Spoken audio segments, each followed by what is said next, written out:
Welcome to Talking Jazz. My guest today is Brian Landrus, multi-instrumentalist and composer, woodwind artist, low woodwind artist in general. And welcome, Brian. Thank you so much for having me, Monica. I appreciate it. It's great to have you. You have an incredible new album, Ellington and Strayhorn, and it's coming out this month. So usually I ask everybody just to give us a quick synopsis of who you are and how you got bitten by the jazz bug so everybody gets to know you. So give us that quick synopsis. I was a wild little kid and I had tried all sorts of different things. And when I was 12, my parents asked if I wanted to play in band. I played in band and I was terrible. I was by far the worst kid in the band for sure. And then going into middle school, in order for me to actually get in the band, I was so bad that the teacher said, you need to take private lessons. And so I started taking lessons with a gentleman named Frank Perry in Reno, Nevada, which is where I was born. And Frank he's still around actually. He's 87 now, but he introduced me to Bird and Charlie, obviously Charlie Parker and Duke Ellington as well, Count Basie. And he started playing this music for me. And I remember the moment when I was 12 and we were playing through some Charlie Parker tunes, and Frank told me, I asked him what he was doing, what Bird was doing in this tune. And he said he was improvising. And I didn't understand that concept. So Frank was trying to tell me, I was like, so what do you mean? And he said, well, he's making it up. And I just couldn't understand it. And then Frank said, like this. And Frank started blowing over some changes. And I was just shocked. And I said, you just made that up? And he said, yeah, yeah. And then he kept doing it. And something just clicked. And he said, you try it. And so I started playing and just not worried about any preconceptions of any kind. And it felt amazing. And in that moment, I knew that I had to do this for my life. And I went home and told my parents, and they kind of laughed. They were like, "Oh, that's great, Brian. That's wonderful." I was like, "Seriously, I'm gonna play jazz." And I just got super into it and practiced a lot. I had some really outstanding teachers. They got me going, playing a lot of the woodwinds, flute and clarinet. So when I was in middle school and high school, I picked those up because there were still a lot of shows in the Reno and Las Vegas, Tahoe, a lot of shows going on that you had to be a multi-instrumentalist. So I had that, and I got my chops together, was playing professionally when I was 16 and started touring with different Motown bands, and then played with the Beach Boys, played with a bunch of different kind of, I guess, like R&B Motown cats, like I said, and then decided I wanted to improve, and then went to Boston, where I went to the New England Conservatory, got a master's, and then moved to New York and been here for 17 years, playing and teaching, professor at Berkeley.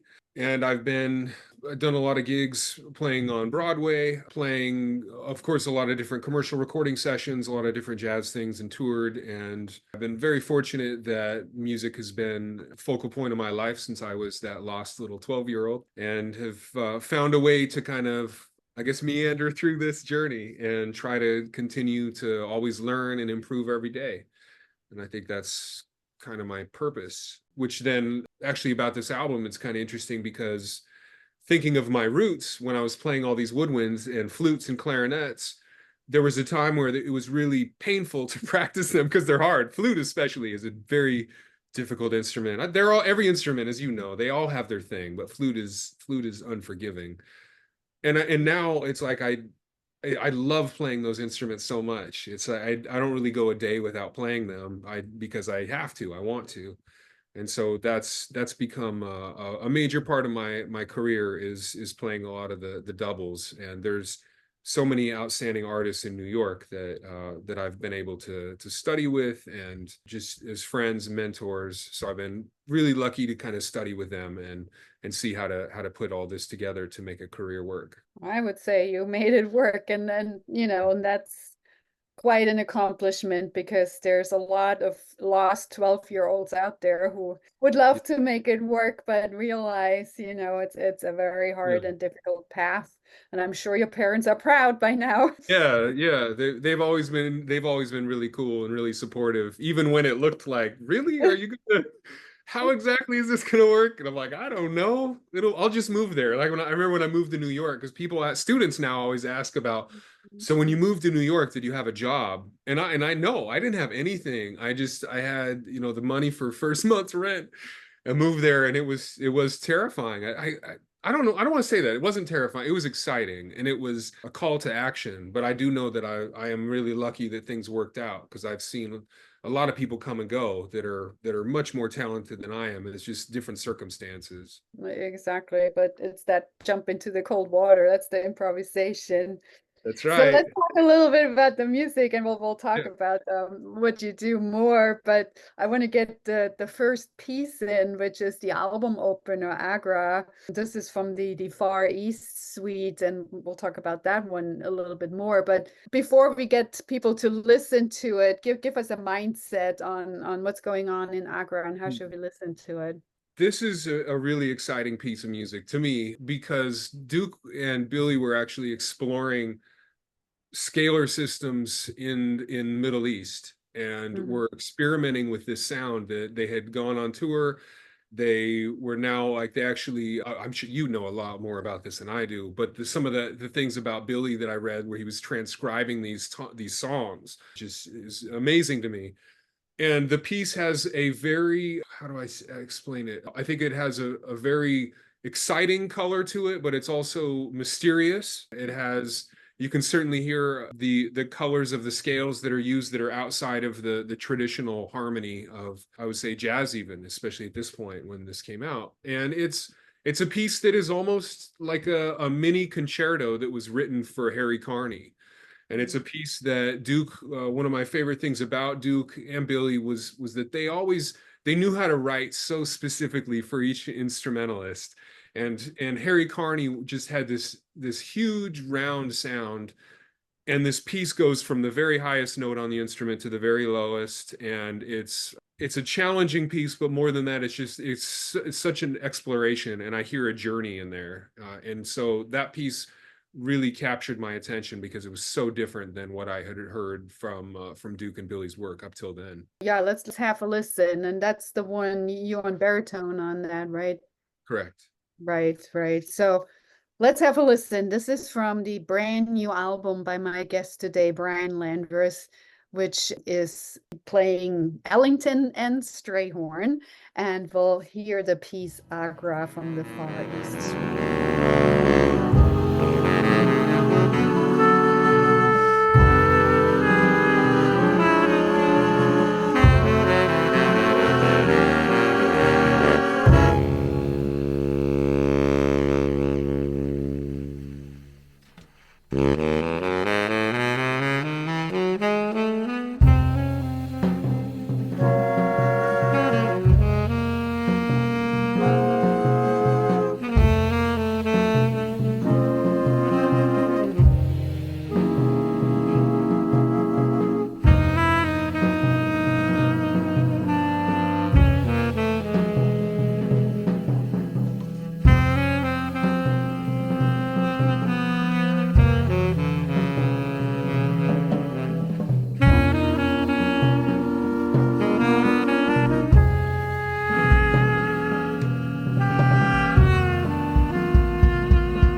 That was Agra, a piece, a Duke Ellington composition from the Far East Suite.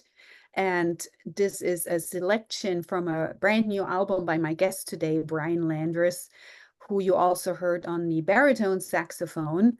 And we're talking about this collection of pieces that is Ellington and Strayhorn. So we get to see the two sides. Usually everybody says, oh, Ellington, and then we have some Strayhorn pieces in between. Right. So I would love for you to talk a little bit about your selection process, how you decided to go for one piece or not.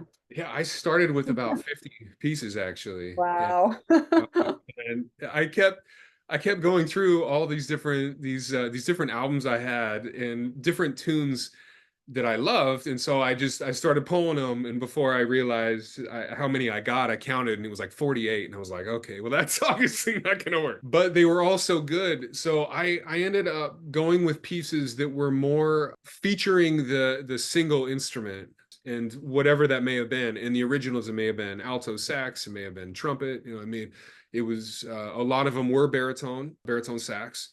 But I ended up choosing pieces that had a quality that almost had like a vocal quality, in the sense where there was a very much so a forefront instrument and then this lush background. So many of the other pieces, which are the compositions themselves, act because of the contrapuntal motion of them. You need all these other voices to fulfill what was their original state. So I think for me, it just turned into playing all these pieces and going through them, and then just taking the ones that I felt like I could do something unique on them. And also with all the instruments in the background, there tended to be, at least in my mind, to have a thickness that can be provided by the flutes and the clarinets, that kind of lends itself to a lush nature, more from like a string orchestra kind of standpoint than like a real punchy brass section like the big band can have. So because of the instruments that I was using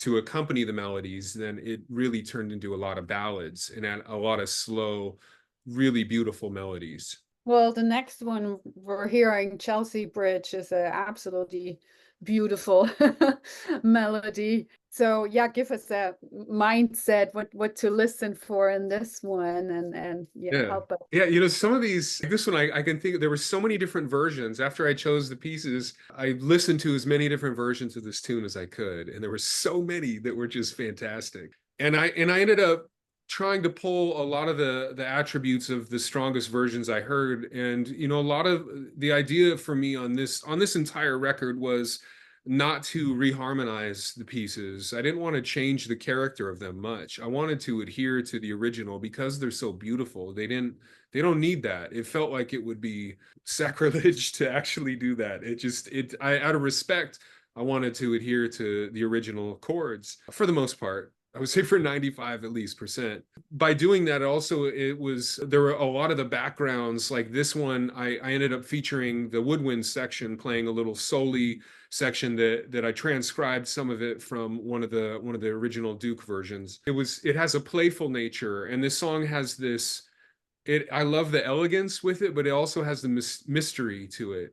And it's so unique to me that for a composer to use these chords in such a way that it's such a memorable melody, and you hear it once and everyone knows it, and the beginning lick, it's just such a beautiful thing. Well, let's get the beauty. Let's listen to it. So this is Chelsea Bridge, and we're listening to selections from a brand new album. Brian Landrus plays Ellington and Strayhorn, and Brian is my guest today. And you'll also hear him on the melody on this beautiful selection.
Chelsea Bridge, a selection from a brand new album.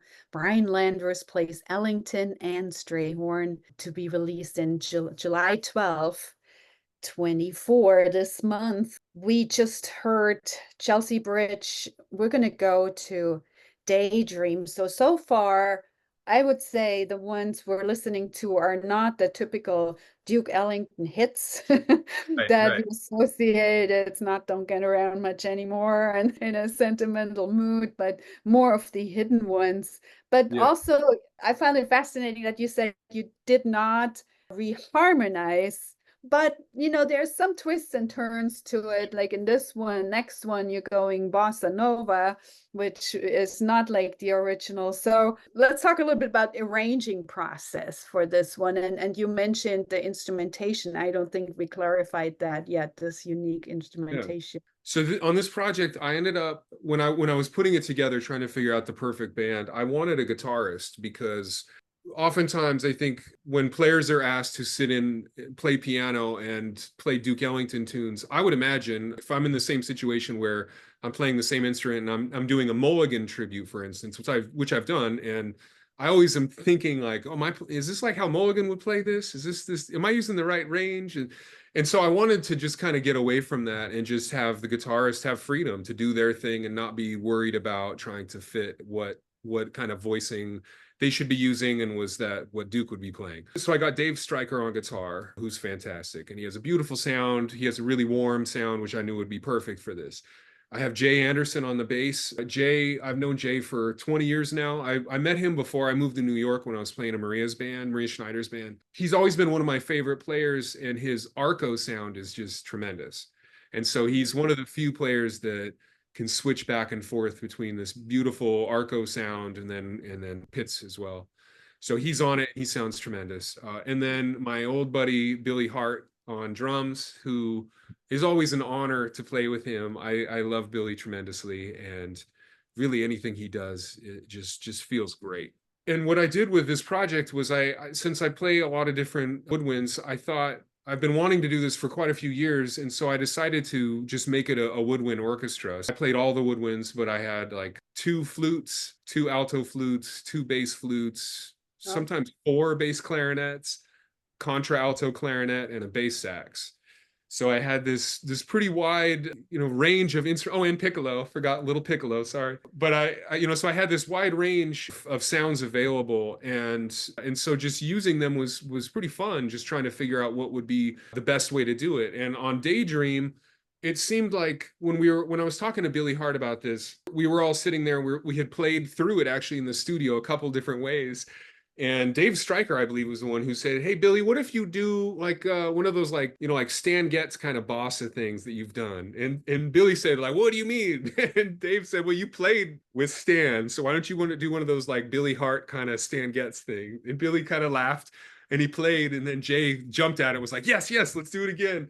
So then we just did it again, and it felt fantastic. So as much as I would like to claim some brilliance for doing that, it was much more of we were just messing with it in the studio, and it was like, how would this feel? And Billy went on and just he's such a, just like I keep saying brilliant, but it's true, he's so wonderful that he started playing, and it just came together. And then after that, after we recorded, since I had to overdub all the woodwinds, I just had to change a couple rhythms and things here to make it fit a little better with the bossa. But it was a very natural thing that just happened out of the spontaneity of the session. That's usually the best thing that happens. Right. Yep. Very, very cool. Let's have a listen when what happens. So we have this bossa nova arrangement of Daydream, and we hear my guest today, Brian Landrus, on a lot of woodwinds. Very unique approach. So here we go.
That was a selection entitled Daydream from a new album by my guest today, Brian Landrus. And the album is entitled Brian Landrus Plays Ellington and Strayhorn.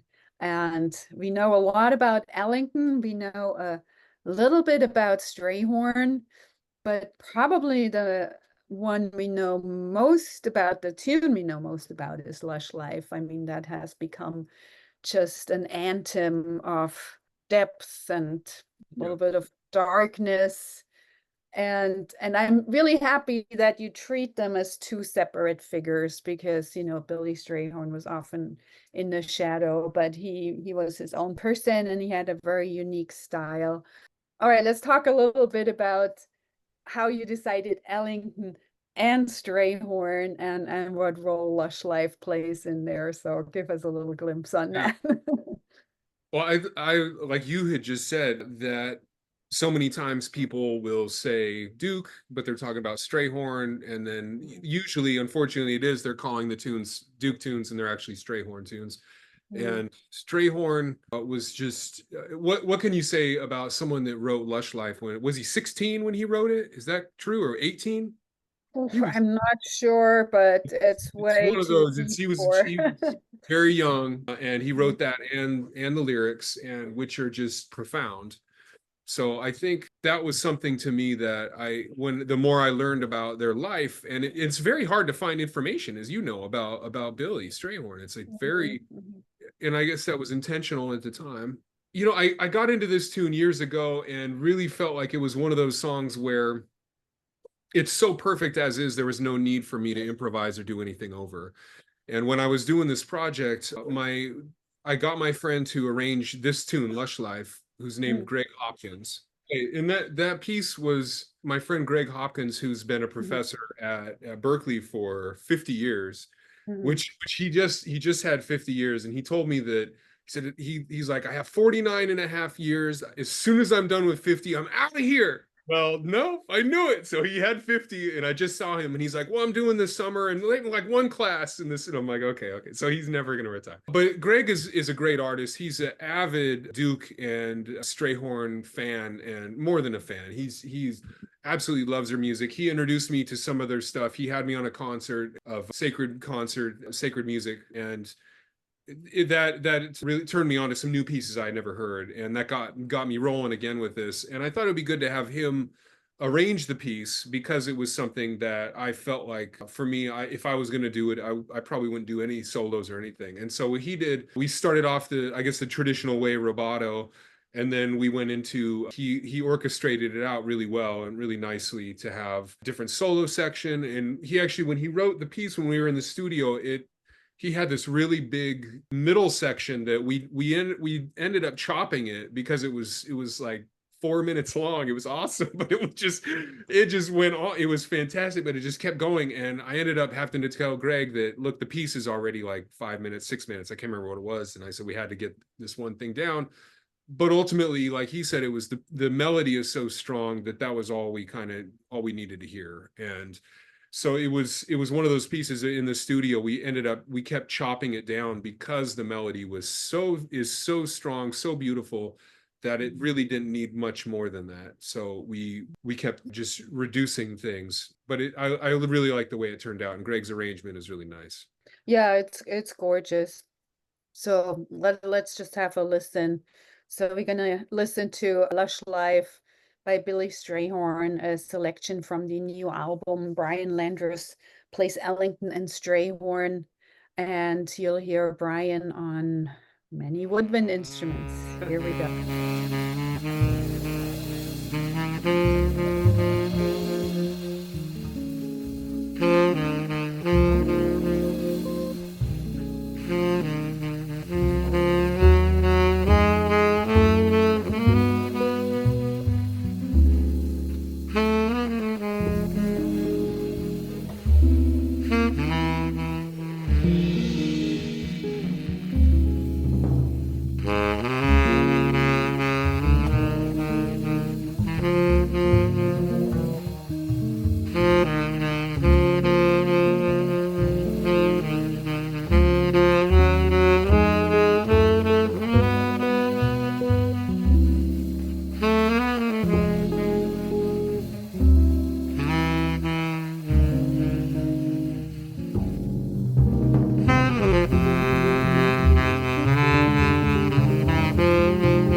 That was Lush Life by Billy Strayhorn, a selection from the brand new album by my guest today, Brian Landrus. Brian Landrus plays Ellington and Strayhorn.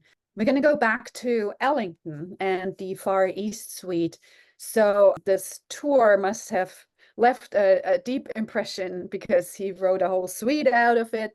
And the next one we're going to listen to it, Isfahan, is actually named after the city.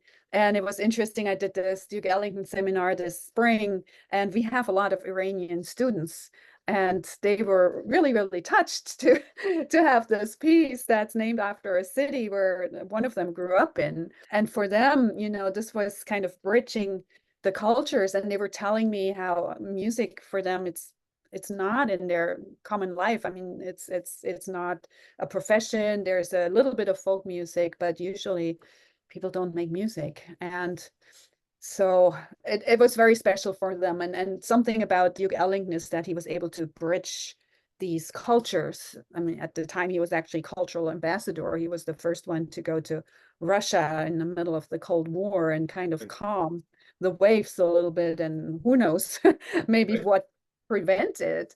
I just want to philosophize a little bit about the power of music, being able to maybe bridge some of these gaps that we have right now. I mean, it's it's terrible what we're facing in all these divided nations. Do you have a thought or stand on it, on how we can maybe have a hope with music or being ambassadors for peace in some way? That's obviously that's a huge question. I know.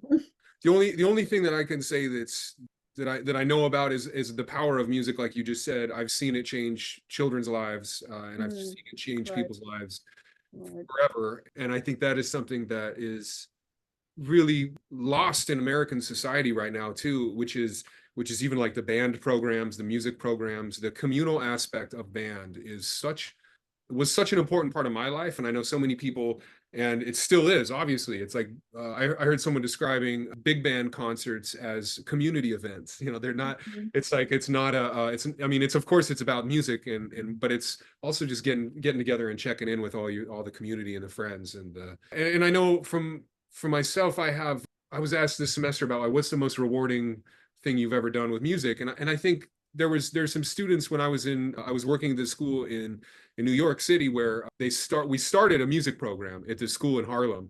And it was Spanish Harlem, and the kids had never played an instrument, and we ended up starting saxophone, flute, and clarinet little orchestra. And it really changed some of these kids' lives. And I still talk to them now. It's 15 years later, which is wild. And now some of those students I still keep in touch with, and they're now, one of them's going to medical school, which is great. And she played it in college. She played saxophone on a scholarship through college, and it's like, and there's several of them which I've seen, which is, I'm so happy that I was part of that, and could push that forward. And music, with everything in the world, good Lord, I don't know.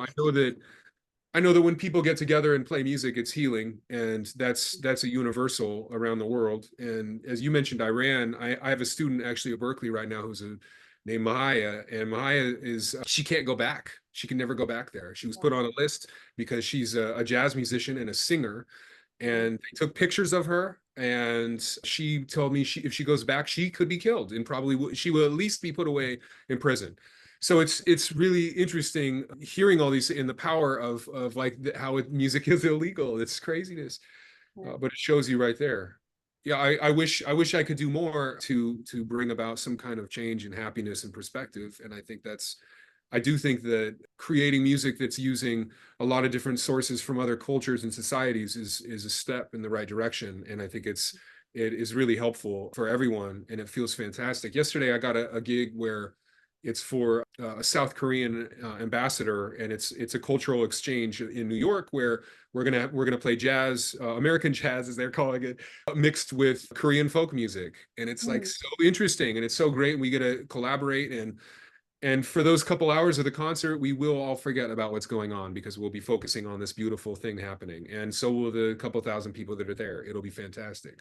So that's a very small thing, and hopefully it can bring about some kind of change over time. But I do think it's really sad in America right now that we've had such a huge cut to the music and arts in general, because it's such an important thing. For myself, I know, like I said earlier, it's like I was a lost child. I was a troublemaker, and I'm sorry, mom and dad and everyone around. Thank God I made it through it, but it was a wild time, and music saved me. And so I know that has a capability for lots of people that may not have the ability to get it, which is sad. mm. I'm glad you mentioned that, especially the educational aspect of it, and how important it is to be this well-rounded person. We're not just working here in the head. We need to use Right. all our senses, and we're whole people, and that whole makes it if we use all the Right. other senses too. Oh, yeah, in ensembles, like being a band leader, being able Mm, to talk to people about I was just communicating with a student today about this, about she was upset that someone wasn't playing the right notes on a rehearsal. And I said, well, you don't need to bring it to everyone's attention at the rehearsal that they missed. It's like, it's the social aspects of it are far reaching. So I really wish that would be something that would be implemented here.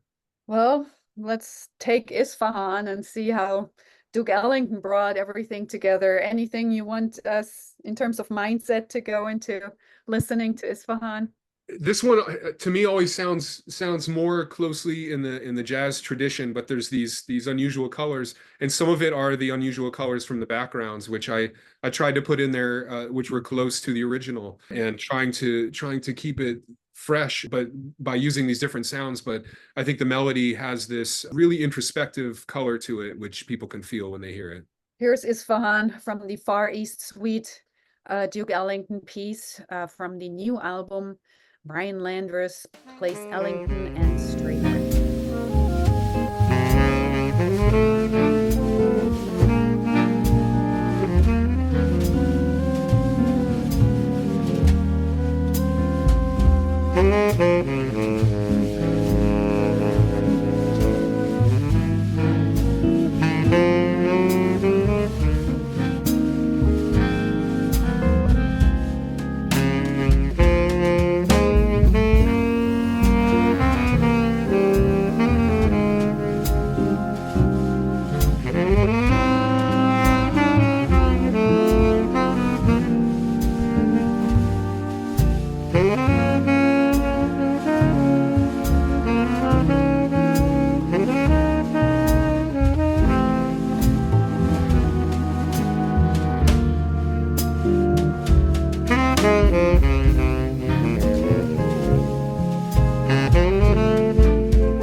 That was Isfahan from Duke Ellington's Far East Suite, a selection from the new album. Brian Landrus plays Ellington and Strayhorn.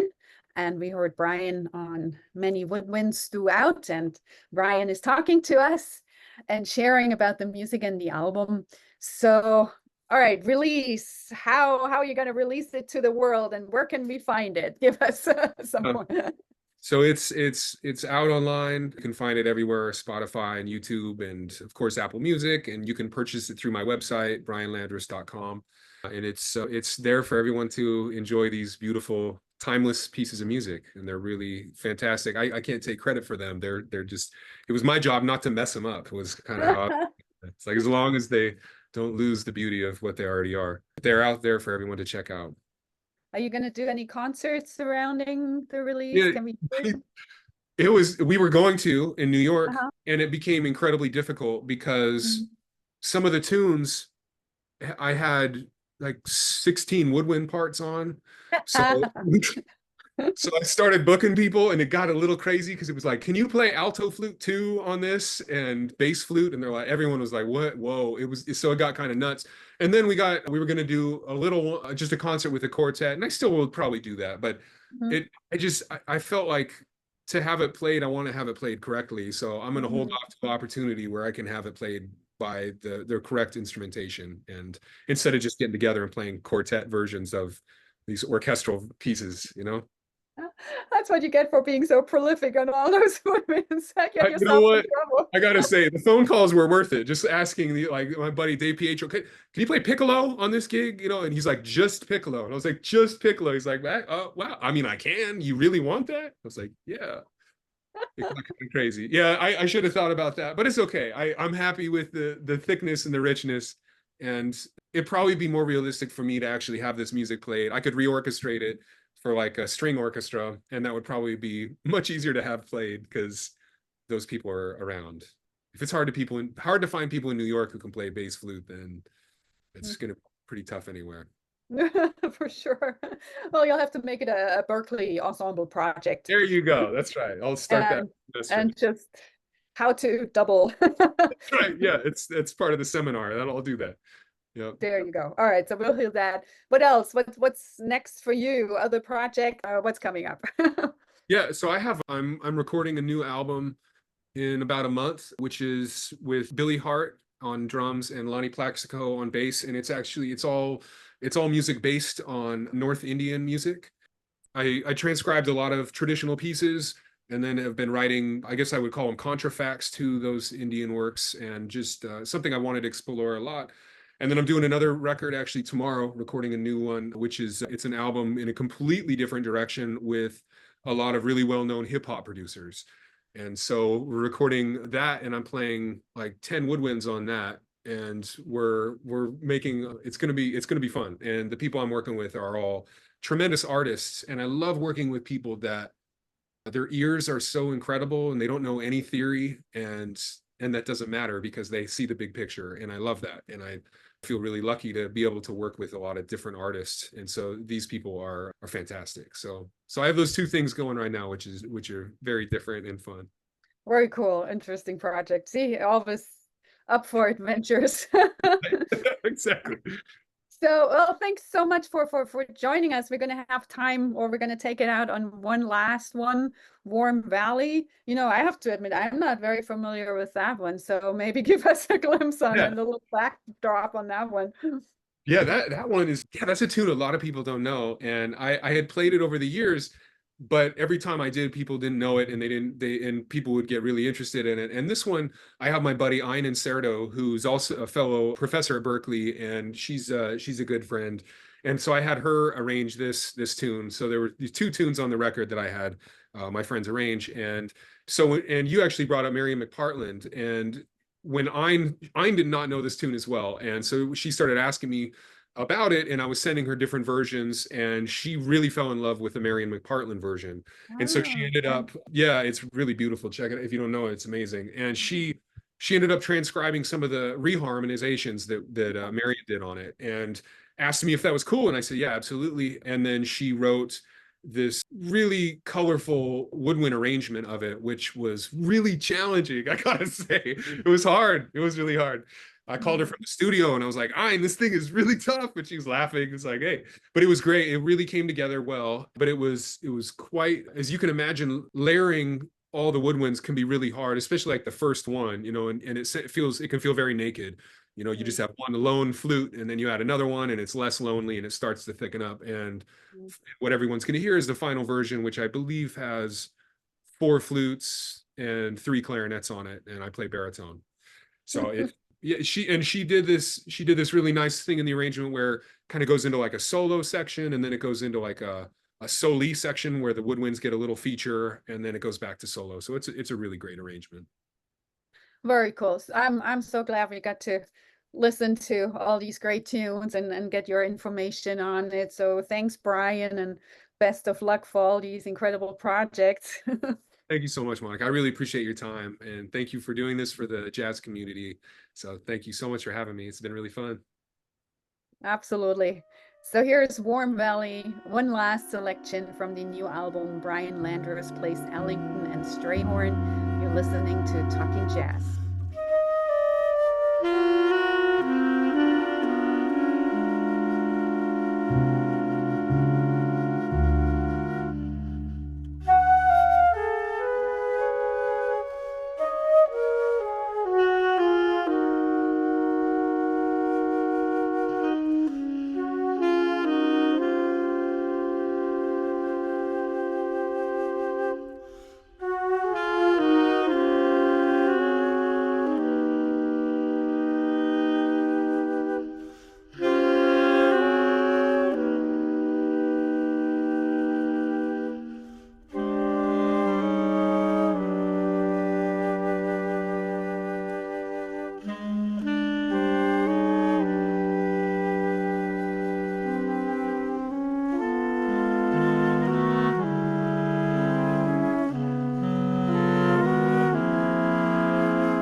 Thank you for listening to Talking Jazz. My guest today was multi-instrumentalist, educator, and composer Brian Landrus. You can hear Talking Jazz every Thursday at 11 a.m. and Mondays at 7 p.m. on WETF 105.7 in South Bend, Indiana, or online at jazzradiowetf.org, and Fridays at 8 p.m. on WICR 88.7 Indianapolis. Previous shows are also on my YouTube channel, Monika Herzig, MonikaHerzig. Please subscribe to the Talking Jazz playlist. Thank you for listening.